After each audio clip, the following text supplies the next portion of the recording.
Salut à tous, dans cette vidéo on va apprendre comment créer un effet de flou en profondeur sur DaVinci Resolve. Donc c'est quoi cet effet en fait? C'est un effet en 3D qui reproduit l'effet de focus sur une vraie caméra. Vous savez quand on filme avec une vraie caméra, la personne au premier plan est nette, mais par contre l'arrière-plan lui est flou. Donc nous on va apprendre à faire ça dans l'espace 3D de DaVinci Resolve. On va pas parler de la catégorie colorimétrie où justement on peut ici reproduire cet effet mais avec une vraie caméra. Nous ce sera directement dans Fusion et dans l'espace 3D. Mais avant je tiens à vous rappeler que si vous voulez progresser super rapidement sur DaVinci Resolve et devenir totalement autonome en motion design, le meilleur moyen c'est de rejoindre le serveur Discord dans la description. Dans ce serveur Discord, je donne plusieurs cours par semaine sur l'intégralité du montage vidéo. Ce Discord il est adapté aux débutants comme aux avancés. À l'intérieur de ce Discord, il y a trois types d'abonnements. Il y a celui à 50 € par mois qui vous donne accès à toutes les fonctionnalités du serveur. Vous avez celui à 30 € par mois qui est uniquement pour les masterclass, c'est-à-dire que vous avez les masterclass en direct et les rediffusions. Et sinon, vous avez rediffusion only, qui celui-là vous donne uniquement accès aux rediffusions, celles qui ont déjà été faites et celles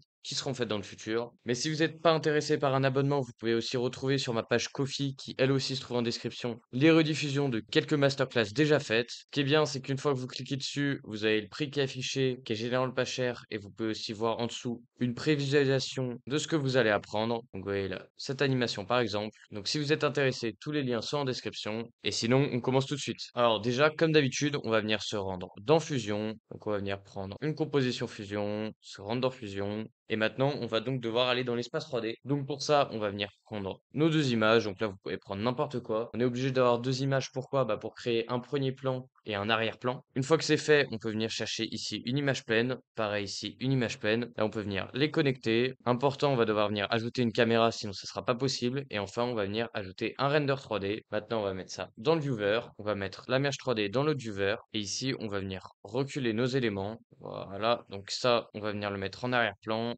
augmenter son échelle. Voilà. On peut peut-être encore le reculer et ici augmenter encore plus l'échelle. Pareil, le logo DaVinci, on peut peut-être le reculer encore un petit peu. Et voilà. Maintenant, il y a deux méthodes en fait pour faire cet effet-là. Il y a une méthode qui est plus simple mais qui consomme énormément d'énergie à votre PC et une méthode qui est un peu plus dure, mais qui, elle, va consommer peu d'énergie à votre PC. Alors, la méthode simple, c'est tout simplement, en fait, d'aller ici dans le render 3D et de venir ici dans Render Type, choisir Hardware Render. Une fois que ça c'est fait, vous verrez ici qu'il y a effet d'accumulation qui va apparaître et vous allez cocher cette case. Maintenant, une fois que c'est fait, vous voyez que tout va devenir flou et que ici vous allez avoir la qualité du flou et ici la quantité du flou. Donc là, pour pas trop bugger, moi je vous conseille de réduire un petit peu la qualité du flou. Pareil, là le flou, je trouve qu'il est un peu trop fort, donc je vais venir réduire un petit peu ça. Et maintenant, en fait, pour vraiment avoir le focus de la caméra, on va venir dans la caméra 3D ici, on va aller dans commande, et ici, on va activer le plan focal. Maintenant, une fois que c'est activé, vous allez voir que ici, dans l'espace 3D, en fait, vous avez un rectangle vert qui va apparaître, et ce rectangle vert, en fait, il va représenter le focus. Avec si j'avance mon plan focal, donc pour l'avancer, c'est le paramètre qui se trouve juste au-dessus ici, ça va devenir de moins en moins flou notre logo DaVinci. Maintenant, comme je vous ai dit, ça bug pas mal, donc en fait, ce qu'on peut venir faire, c'est ici dans lecture, venir mettre la résolution en quart, et comme ça, après, on peut bouger, vous voyez, plus facilement. Et donc là, vous voyez que mon logo DaVinci est net. Pourquoi? Parce que le rectangle, le plan focal, est bien sur mon logo DaVinci, vous voyez, à peu près. Par contre, si je viens re-reculer ça, vous voyez que tout est flou maintenant. Et donc là, selon comment on ajuste le plan focal, ça va être plus ou moins flou. Vous voyez que maintenant, si je mets mon plan focal plus vers ça, donc là, par exemple, on va venir mettre ça à 15, vous voyez que là, mon logo DaVinci est flou, complètement flou, mais par contre, si je réactive la qualité en full,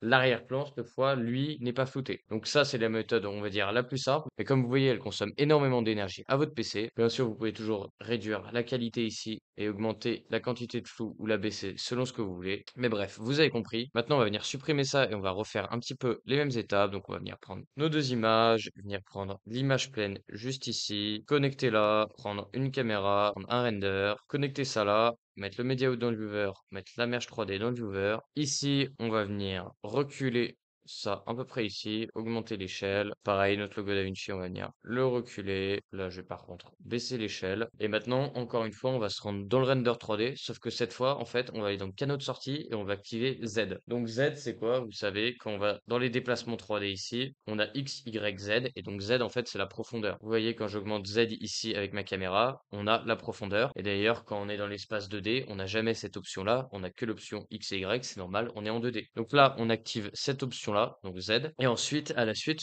on va ajouter le nœud flou en fonction de la profondeur. On ajoute. Maintenant là, faut bien vérifier que le canal flou soit Z ici. Ensuite, ce qu'on peut venir faire, c'est augmenter la taille du flou énormément. Aller dans l'échelle Z ici, on va venir la réduire. Donc moi, pour l'instant, je vais mettre à 6. Et là, vous voyez que tout est un peu flouté. Et donc, vous voyez maintenant qu'ici, on a l'option point focal. Et en fait, si on clique sur échantillon et qu'on vient après glisser, vous voyez, avec notre pipette sur notre élément, le point focal va se placer juste ici. Maintenant, je peux venir réduire, vous voyez, un petit peu le Z pour être plus précis. Et vous voyez, quand je le réduis là, mon logo DaVinci n'est pas flou. Par contre, ça, c'est flou. Maintenant, vous voyez que si je viens rajouter des autres logos DaVinci, typiquement prendre une image pleine là, mettre ça là, venir placer, imaginons ça sur le côté, vu que le point focal est précisément ici sur mon logo DaVinci, en fait, le logo ici sera quand même un petit peu flou. Maintenant, ce qui peut être bien, en fait, avec cet effet-là, c'est que si jamais je viens faire une animation avec ma caméra, donc typiquement je recule là, vous voyez que là, ça devient plus flou, c'est normal, parce qu'on s'écarte du point focal. Si je viens donc faire des keyframes là et m'avancer, je peux, pendant que ça s'avance, en fait, venir ici dans mon Dave Blur, mettre une keyframe sur le point focal, mettre l'échantillon par exemple ici, comme ça c'est pas flou, mais le reste est flou, m'avancer à la frame 25 et venir reprendre l'échantillon, mettre ça là, et comme ça en fait ça va devenir flou parce que on a changé de point focal durant l'animation. Et donc ça peut être pas mal quand vous avez par exemple cet effet où vous avez plein de choses autour et que votre caméra s'avance et ça va flouter vraiment selon la profondeur, comme si vous aviez indiqué ça là. Donc c'en est tout pour cette vidéo. Maintenant que vous connaissez cette technique, vous pouvez faire énormément de choses. Mais si vous voulez aller plus loin, comme je vous ai dit, vous pouvez rejoindre mon serveur Discord, télécharger les masterclass sur Ko-fi.